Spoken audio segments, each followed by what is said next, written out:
My name is Soma Mukhopadhyay, and I created a teaching method called RPM.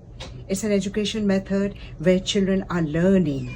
So what are the things they are learning? They are learning information like science, history, geography, and then they are learning a skill, how to spell and communicate their thoughts, because speech may not be as easy as we think it is. So they learn how to spell, then they learn the tolerance. So what will be the sensory tolerance? How long will I listen to the teacher? What will be now my performance tolerance? So from one worded answer to one whole sentence long answer to a kind of a creative writing. And then communication. Communication is, what am I going to do with this learning? So for example, the student learned the sky is blue because air particles reflect the blue color. Then the communication objective from there would be, what do you think about blue color? Do you like navy blue? And then or do you like light blue? You are personalizing it. And then if a student has better tolerance, the student can say that, okay, construct a beautiful like poetry with the color blue sky of the sky. Right. So there are all these communication hierarchies, but without the tolerance, you may have the poem inside you, but you may not be able to show. So we create a kind of a system where we are assembling all these objectives in a kind of using a kind of a lesson so that we can get the best communication out of the student. Why? Because autism is sort of very misunderstood because of the sensory differences. The sensory differences, so I'm talking about how do we interact with the world. We interact with the world first with the senses, and then after that we language it. So the sensory differences makes an autistic person sort of feel sensorily uncomfortable in a particular environment.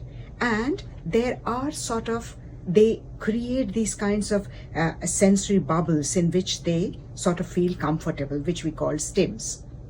So these repetitive behaviors and other kinds of things, which it's not a behavior is a wrong term, these repetitive activities that the people do, and then OCDs and other things that are a sort of outgrowth from this kind of a sensory discomfort. And so a typical person who is sensorily adapted to any environment would act in one way, and an autistic person who is not adapted to a particular environment and will act in another way.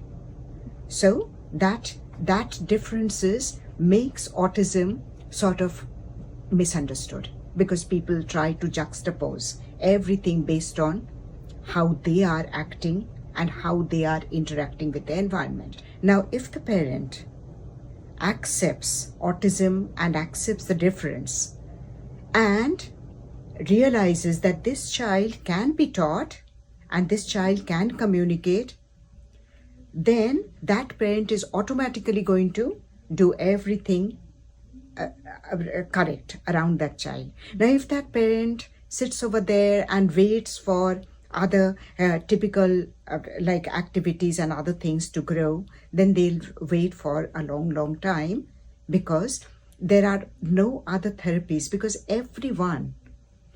even sensory learning is sort of so individualized. So one person can visually like adapt to learning kind so small letters.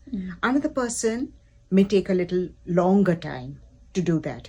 So that's why it is so so individualized. And so the earlier the parent understands this, the parent is going to do all the right thing, because even me lecturing won't help.